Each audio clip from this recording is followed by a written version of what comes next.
নমস্কার, প্রবাসী শিল্পীর রান্নাঘরে আপনাদের সকলকে স্বাগত জানাই। আজ বেশ কয়েক মাস পরে আপনাদের সামনে একটা নতুন ধরনের রেসিপি শেয়ার করব। আজ আপনাদের সাথে শেয়ার করব একটা দারুণ সুস্বাদু পনিরের রেসিপি, পনির পসন্দ।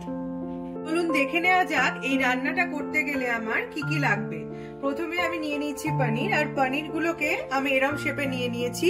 তার সাথে পনিরটাকে আমি একটু গুঁড়িয়ে নিয়েছি, আর এর মধ্যে দিয়েছি কাজু, কিশমিশ, জিরে গুঁড়ো, গরম মশলা, স্বাদমতো লবণ, কাশ্মীরি লঙ্কা গুঁড়ো আর চিনি।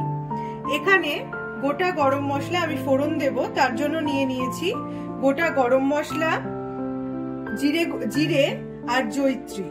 এখানে আছে আদা বাটা, কাজু আর কিশমিশ বাটা, এখানে আছে জিরে গুঁড়ো, এখানে আছে গরম মশলা, কাসুরি মেথি, অল্প স্বাদমতো চিনি।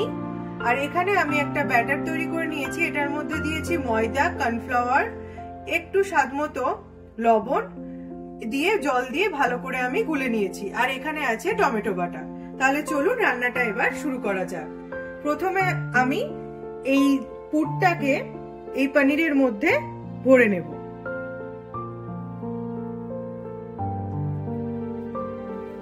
এরম ভাবে জিনিসটা করে নিতে হবে। এভাবে আমি প্রতিটা পনিরকেই এই যে এরম ভাবে পুরগুলোকে একটা পকেট তৈরি করে ভরে নিতে হবে। আমি আরো একটা দেখিয়ে দিচ্ছি।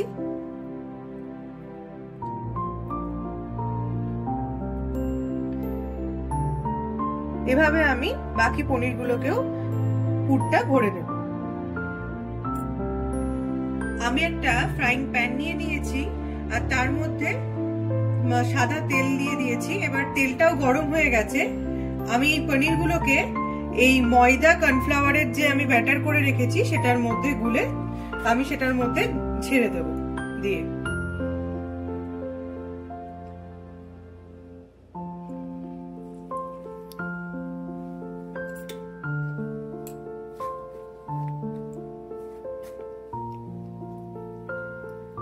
এভাবে প্রতিটা পনিরকে আমি ভেজে নেব এই ব্যাটারের মধ্যে। দেখুন আমি পনিরগুলোকে তেলের মধ্যে ছেড়ে দিয়েছি। এবার এপিট ওপিট, খুব বেশি রং না, হালকা সোনালী কালার হলেই আমি তুলে নেব। দেখুন এক পিঠটা হালকা সোনালী রং এসে গেছে, তাই আমি অপর পিঠ আবার দিয়ে দিলাম। এরকমই হালকা সোনালী রঙের করে ভেজে এগুলোকে আমি তুলে নেব। একদম ভাজা হয়ে গেছে, এবার আমি এগুলোকে তুলে নিচ্ছি।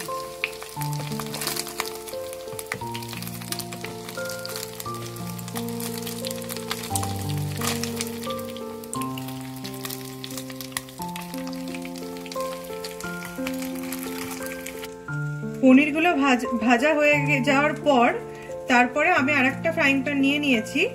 এর মধ্যে একদম অল্প মানে 2 চামচ সাদা তেল দিয়ে নিচ্ছি। এবার তেলটা গরম হয়ে গেলে এর মধ্যে আমি সাজিরে, গোটা গরম মশলা আর জয়িত্রী ফোড়ন দিয়ে দেব।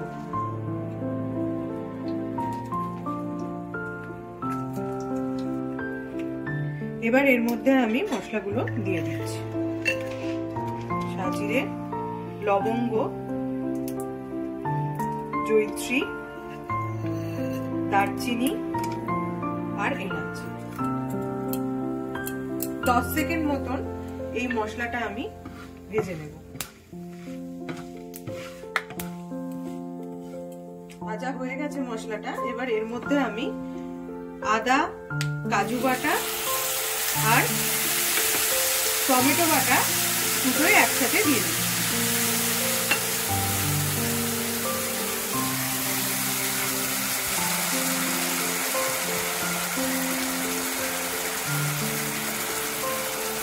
আপনারা চাইলে টমেটো, আদা, কাজু এগুলো একসাথেও বেটে এর মধ্যে দিয়ে দিতে পারেন। এরপর মশলাটাকে কষিয়ে নেব মোটামুটি 5 মিনিট মতন, লো টু মিডিয়াম আছে।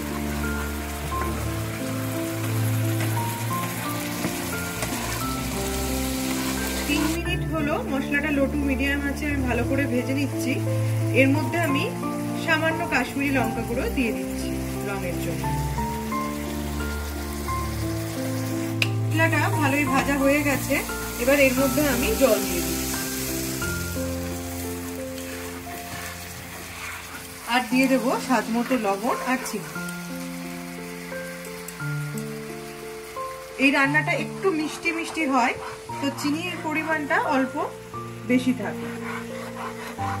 আর দিলাম স্বাদ মতো চিনি।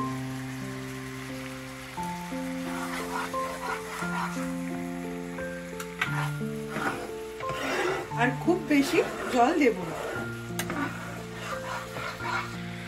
এবার এর মধ্যে আমি দিয়ে দিচ্ছি কাসুরি মেথি আর গরম মশলাটা।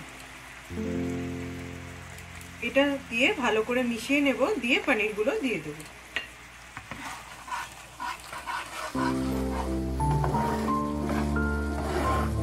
এবার আমি পনিরগুলো এর মধ্যে দিয়ে দিচ্ছি।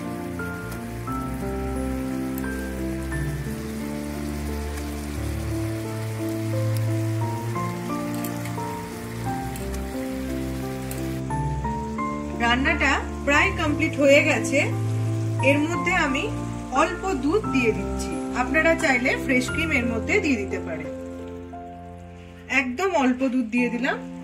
এরপর এই 1 থেকে 2 মিনিট মতন একদম লো আঁচে এটাকে ফুটিয়ে নেব, তাহলে আমার রান্না পরিবেশনের জন্য একদম তৈরি হয়ে যাবে। পনির পাসাদ পরিবেশনের জন্য একদম তৈরি। এই রেসিপিটা আপনারা কিন্তু বাড়িতে অবশ্যই ট্রাই করবেন। এটা ভীষণ সহজ সুস্বাদুর একটা রেসিপি। আর অবশ্যই আমাকে কমেন্ট করে লিখে জানাবেন কিরম হলো। আপনারা যদি নতুন হন, আমার প্রবাসী শিল্পী চ্যানেলটিকে অবশ্যই সাবস্ক্রাইব করবেন। সবাই ভালো থাকবেন, সুস্থ থাকবেন। ধন্যবাদ।